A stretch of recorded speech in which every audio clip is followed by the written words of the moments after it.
Hello. Hello. Good to meet you. Good to meet you.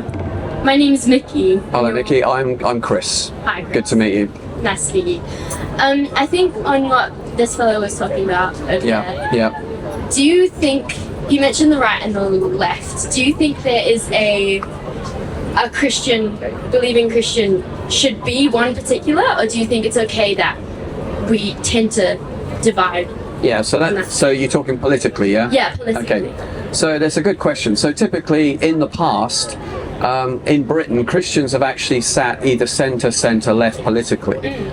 Centre left being, kind of rights for women and all that kind of stuff, which is all comes from the scriptures. So that's generally where we've sat. But of course, that was about 50, 60 years ago. But now politics have shifted a lot. So now we have what some would call hard left politics, and basically anyone to the right of them are now considered hard right. So we now have this massive divide.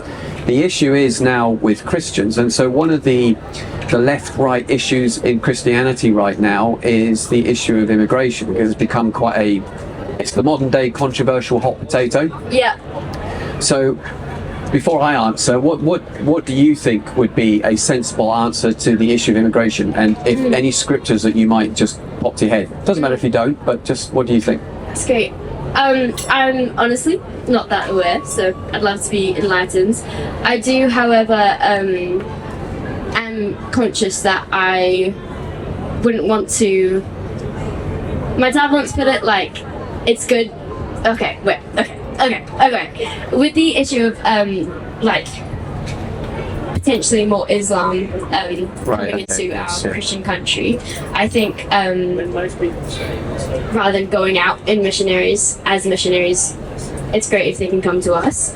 But I do understand more than that. There's housing crises, there's like a lack of jobs, things like that. But I'm not actually too aware. So okay, yeah, no, which is a fair enough answer. Yeah, so the Bible itself, what does the Bible have to say about immigration? The Bible is actually, to an extent, quite pro-immigration, because it says in the Torah, the Old Testament law, it says, be kind to the stranger that dwells amongst you, because you too will want strangers in the land of Egypt. So in that respect, and then the Bible then it there's additional laws, and this is the bit that a lot of Christians don't know. So you've got to be kind to the stranger, but then there's an imposition upon the stranger that they have to abide by the laws and the culture and the rules. Otherwise, what happens then is you get a diluting of culture or an assimilation of culture. So the Bible was quite hot on that. And then there's in Deuteronomy 28 and various other passages throughout the prophets, a curse of God is when a land is invaded by another culture and puts that and again dissolves the local indigenous culture, so that it becomes another culture. That's considered as a negative thing in God's eyes. Acts 17 says, I think it's verse 25 onwards, it talks about how God set boundaries for nations and stuff in their time. In the book of Revelation, it talks about how, at the end, towards the last two chapters, it talks about how the glory of the nations comes into the New Jerusalem, and that the tree of life is there for the healing of the nations. So what that means is that ethnic identity is important to God to a degree. And also, in Matthew 25, the separating of the sheep from the goats, it actually says it's the separating out of nations. So all that kind of stuff. So I guess the point that then as Christians we have to argue is yes, we're kind to the stranger, absolutely, we should be, and compassionate, and as a nation we are a compassionate nation. From genuine war-torn countries, we're more than happy to help refugees, things like that. The problem that we've got at the moment, and this is a problem that is left and right, but I sit this right in the middle biblically. So the left would say we don't really need closed borders, anyone can come in, as is happening. Like yesterday, 700 migrants came in from different points. They've got no passport, we don't know who they've come from, where they've come from. Now you know yourself, because you said you're from New Zealand, is that right? So when you came into this country, and when I go into any country, I have to show my passport. That's border control. It's there for national security. So at the moment, on our borders, we have no sense of national security. So it's like, should I just get rid of passport control and just let anybody in? What would you say to that? I can 100% understand where you're going from. Yeah, so that would be dangerous, wouldn't it? Yeah, not having that check. But I would, what about people coming from, and I'm just, I would love you go for it. This is the point. People coming from countries where, like, with unvaluable passports that couldn't grant them freedom from their country. Invalid, that's the word. So they are moving out of an act of desperation. I think, like, biblically it would be extending an arm, Jesus, to absolutely. let them come. Yeah. How would you balance that, but also cracking down on that safety of the country through border control? Yeah, so again, that just comes down to good legislation, which we already have, and it's just, we assess it. The trouble is it's a case-by-case thing, but when you've got so many coming in, it's hard to keep up with it. So case by case. So for example, at one of our congregations, we got a lovely lady from Africa. She fled Africa because of persecution. She's Christian. Muslims were persecuting her. She's came here and on various other things as well. And so that's completely legitimate. Yeah. But when we've got people that are coming into the country illegally just to maybe like an economic migrant, or maybe, we don't know, I mean obviously it's a small percentage for even more sinister reasons, we have no idea who they are, where they're coming from. And so as a Christian, it's important that we defend our nation as well. So for example, there's another argument, is that but Christians shouldn't defend themselves, surely, because Jesus says to turn the other cheek, doesn't he? What would you think to that? What are we defending ourselves against? Like defending the country as a whole? Yeah, so we've got an open border policy, so anyone can literally come in. We don't know who they are, and our MI5, MI6 has warned us that some of those people coming in are potential IRGC plants from Iran into our nation. They're potential terrorists. And so having no control over that is actually dangerous to people living here. And as Christians, from a Christian point of view, not a political point of view, there's a duty of care to look after the people of this nation. Therefore, we need good politics and we need good governance to sort that out. Yeah. And that's kind of essentially all we're talking about here. We're not trying to be belittling or horrible or anything like that. It's actually, we have to have safer borders, but unfortunately that's become a politicized thing. So it's very much a left-wing thing, and also a lot of Christians, they cherry pick the Bible to like, oh well, Jesus said be kind to everybody, but that's not what it says. We are to be kind to the stranger, but also when they come into our land, they have to adhere to our culture and our rules and stuff, which, if I went to another nation, that would be incumbent on me. They would expect the same from me. It's like, no, you've come to our country, please try and learn the language, and please be a part of our culture and integrate. So that's very true. I think that's very interesting, very eye-opening. But how would you balance that, where I know it's kind of like such a ripple effect with the people on the very end of the ripples, the really extremists kind of this border control, of this protection, where it does lead to the racism, it does lead to the, you look different, you don't look white British, therefore you are an immigrant, therefore I'm going to treat you differently. I can logically very much understand where you're coming from, but it's hard for me to want to tie myself to that when those people are kind of in it as well, and that's, I think, is very unbiblical. Yeah, so I would agree with that. We as Christians, we can't be racist. Yeah. So this isn't about race. So I don't have a problem. I have a problem with multiculturalism, but I don't have a problem with multi-ethnicism. Okay. So what does that mean? So if you look around here right now, there are loads of people here of different ethnicities. That's not a problem to me. I don't have an issue with that. All I'm saying is that if we don't protect our borders and we've just got uncontrolled people coming in, people that might mean our country harm, then that's just, as a Christian, that's irresponsible.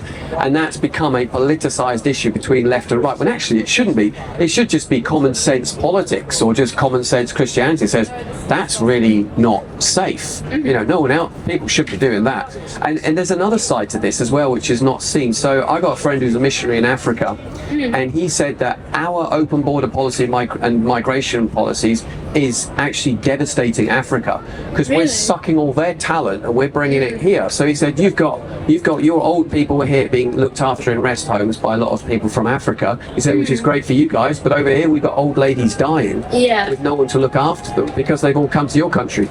So that's another side to this. Is that a Christian thing to do? Is that the right thing to do, where it's actually causing poverty in other nations but bringing it here as well? So this is the point of today, is really to debate these things. It's a very nuanced, it's very complicated.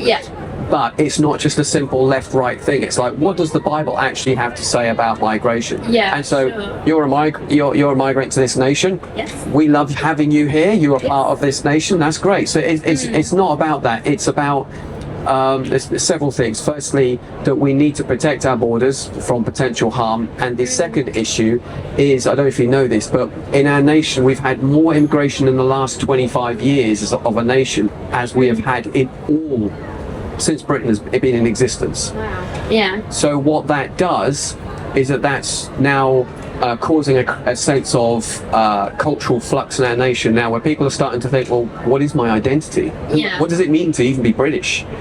People are waking up to the fact that actually being British, essentially, for 1400 years we've been a Christian nation. And so it's important that in these days that we defend those values and defend the Christian faith, because if we don't, then we will lose it, and then what makes Britain Britain will be gone forever. Nature abhors a vacuum, and then other cultures will then start to, stronger cultures will then eventually sort of take over Britain, and that'll be sad, because then Britain will lose its history and its identity. But that's essentially it, really. You got any more? No, this has been a very interesting conversation. Okay, well, anyway, lovely to meet you, Yes, and lovely to meet you. great to meet you. God bless you. Yeah, thank you. Thank All you right. very much. If these issues do have the impending weight, as you do talk about, with so many immigrants coming in, threatening our culture, or all these different impacts,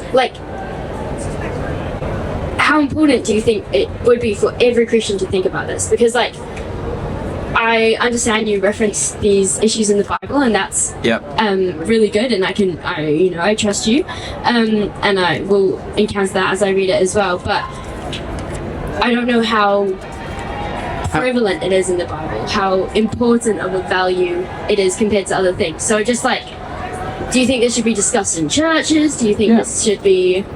Yeah. So it's like anything. So, we don't really, or maybe we do, but we don't really have an issue with slavery like we did maybe 100, 150 years ago. So that was the prevailing thing at the time, and that's something that should have been talked about, because what does the Bible say about slavery? Because actually it has a lot to say about slavery. And so what my concern is that I have with church leaders often is that they don't address the social issues that are going on right now with the Bible. So, for example, sexual identity, with the whole trans thing. I see a lot of churches just completely opting out of dealing with that. And actually, as Christians, we need to know, what does God think about these issues? What is a biblical worldview? And so when it comes to issues, because immigration now is the new hot topic, like slavery was about 120 years ago.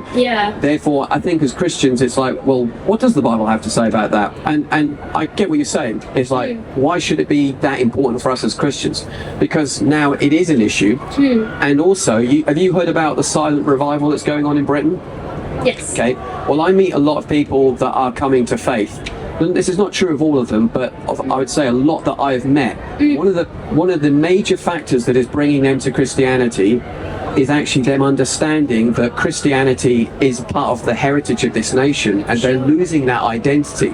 And that, ironically, is making them question, well, if there's no Christianity, then I'm not even British anymore. And I'm not equating nationalism with a religion, but essentially they know their identity in that. And so a lot of people then go out and buy a Bible, they see the gospel, they read about Jesus, and go, yeah, this is great, I want to become a Christian, so they get saved. So the issue is that the issue with our culture right now with migration is actually causing people to buy Bibles, read the Bible, and come to faith. And so Christianity is starting to grow in our nation. So then us as Christians, we'll have to think, well, there's a harvest field out there. What are we going to do about that? Now, I appreciate the migration thing. There's a great harvest field out there. But also with British people, all those flag wavers and stuff, they are desperate to find their identity. But their identity is found in Christ and in Christianity. And so that's why, for me, these issues, although they're complex and nuanced, we have to get in there, because by doing so and addressing these issues, loads of people are coming to faith. Now, I got a YouTube channel, and I get loads of comments from people who aren't believers. Graduation day. And I get loads of unbelievers writing to me saying that because of what I'm saying, where I'm just speaking biblical truth into the political narrative of now, it's making them want to become Christians. As simple as that. And so that's one of the other reasons why the church should be talking about these hot potatoes, is because it empowers you to know what the nuance of what's going on and actually bring a biblical worldview. But it helps you in your evangelism. That's our primary mission as Christians as well, is to go out and make disciples of all nations. Yeah. So it's a great question. Why are these things important? And some things will become more important as they come up, and other things less so. Just like I said, slavery was the big hot potato of the day, but now not so. That's been and done. We know about that. Now immigration seems to be the big thing. So that's it. Anything else? Well, one last question. Go for it. More pastorally, how do you because obviously I believe that you have the truth in this, like you have the biblical truth, the biblical understanding. How do you then balance that, like, without creating an us versus them within the church? That's a great question. We are correct. We have the biblical understanding. These guys don't. How do you balance? So in my preaching, so you're basically essentially asking, how do you bring that to a congregation without creating a division amongst the congregation? Well, firstly, the first thing that we just have to get from the get-go is that if we believe that this is truth, then this is the truth. Now, I appreciate there's some things we can interpret different ways on certain things, but essentially, so if we can all agree that God's word is the foundation stone upon which we stand, that immediately means we don't divide the room to start with. And so if you teach well and teach the Bible, people can see it for themselves, and it's done in a sensitive manner, then you don't actually divide the room. You will always get people that are like, maybe quite left-leaning, more politically so, and less focused on the Bible, then they are probably going to take offense with some of those things, especially when you talk about sexuality. It's like, well, that's how God made man, male and female. There's not 100 other genders or things like that. So that might divide the room, but actually the most kindest and loving thing you can do is to help people come to a place of freedom. For example, abortion, right? Not a nice subject, is it? It's a controversial subject. But I often address it because most churches won't. And here's the crazy thing. There are a lot of women that have had an abortion that are feeling racked with guilt and shame, but by not addressing it, you're not helping them by giving them ministry or helping them pastorally. So sometimes by not addressing the elephants in the room, we're actually causing more harm than good. So Jesus says the truth shall set you free. So it's important to preach it, but also it's, as you say, pastorally, it's important then to say, but if anyone here has had an abortion, we're here for you. We've got counselling, we can help you. We've got a community of people that would love to come alongside you. So you're giving the truth, but then you're also showing the love and the compassion of Christ. And the best example of this is Jesus when he caught the woman in the very act of adultery. He said, I don't condemn you.